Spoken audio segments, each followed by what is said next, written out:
Hello, and thank you for joining me. Today, I'm going to do something a little bit different.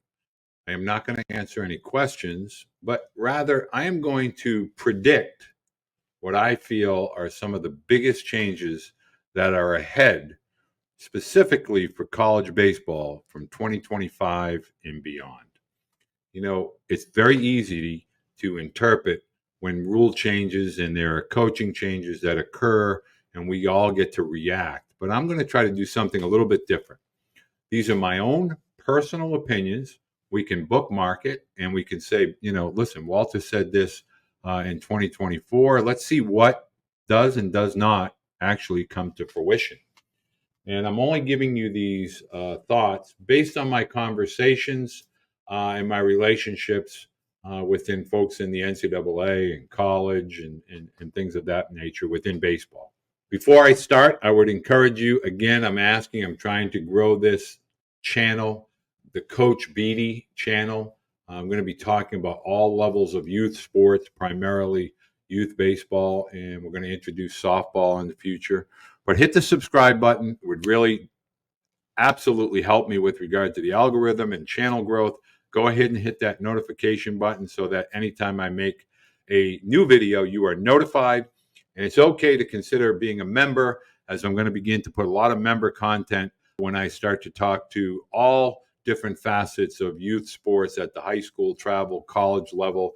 Going to do things like ACT and SAT tutors, admissions counselors, essay prep, college financial aid counselors, everything and anything to do with youth sports, college recruiting, college admissions, those types of topics. Okay, my predictions for college baseball. I'm going to start with the very top and work my way down. At the very top, I see a true professional division of college athletics.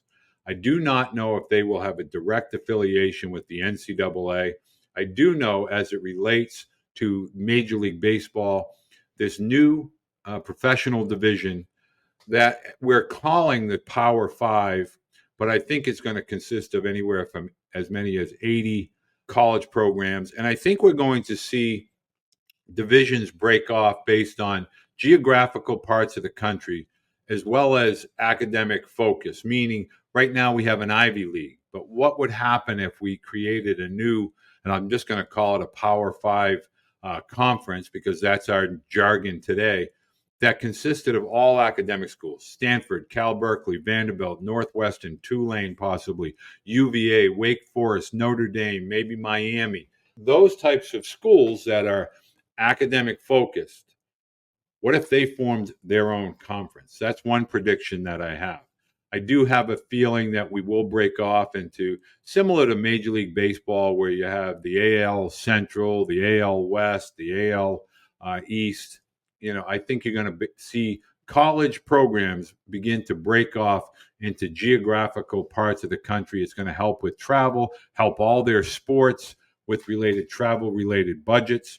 Next, within that professional division, I'm not sure that there'll be an academic requirement.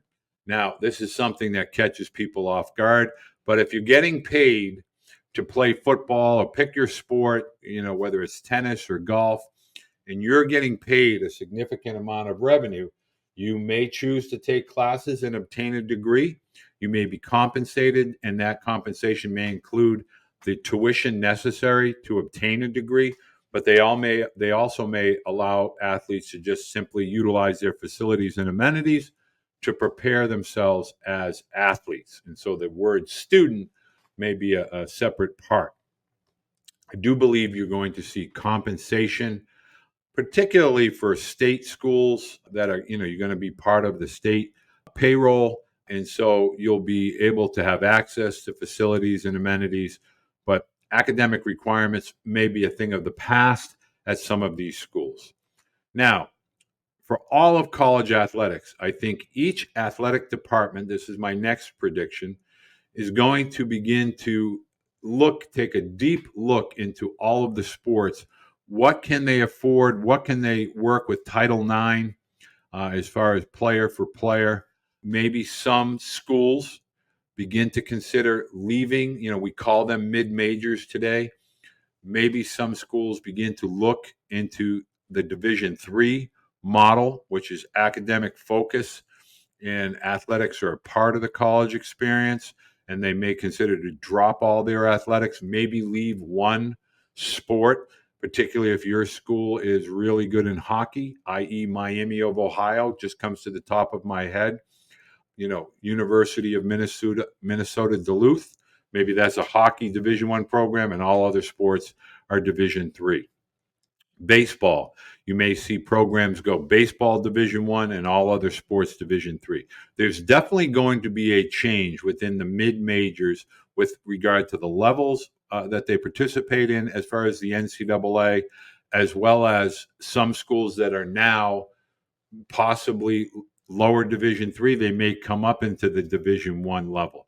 You're going to see a lot of alumni get very aggressive, particularly with some of the more affluent schools and universities that may want to push to Division I hockey, or may want to push to Division I baseball or Division I softball. You're going to see athletic departments begin to make some changes. Some go up, some, for the vast majority, to go down. The next dynamic that I think we've already begun to see is there will become a minor league type of setup or alignment for a lot of schools within different sports.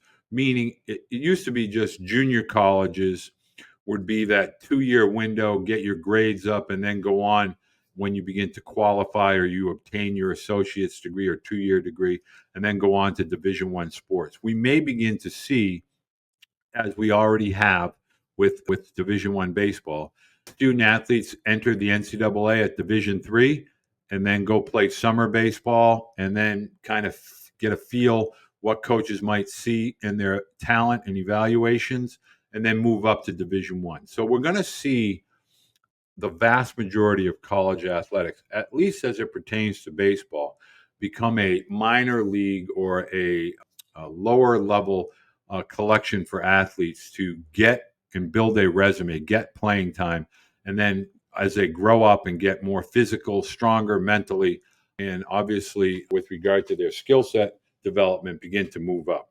Here are some really crazy ones for you.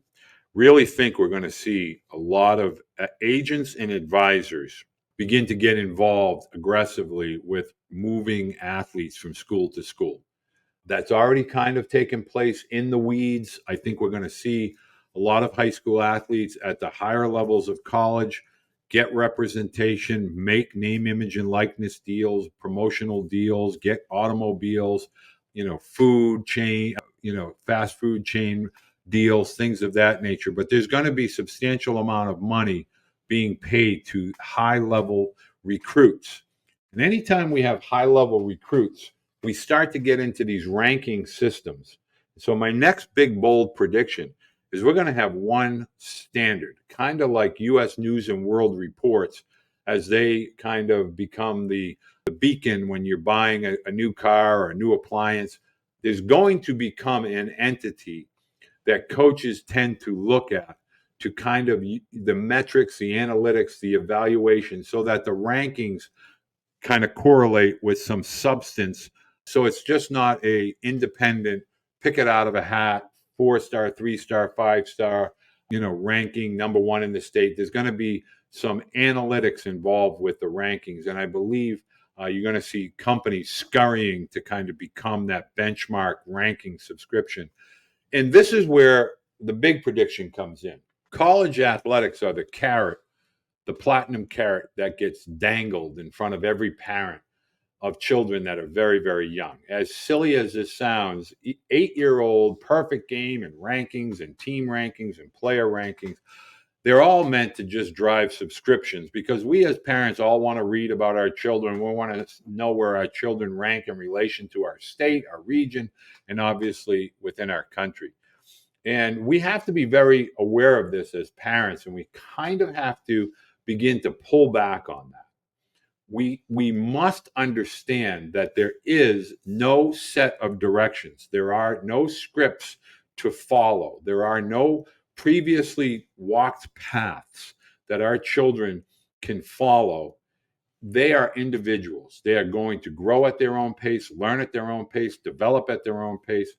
Childhood is something that used to be sacred, and now it's being pillaged by companies that are trying to scare parents and get parents to believe that their children need to be uber competitive at a very young age.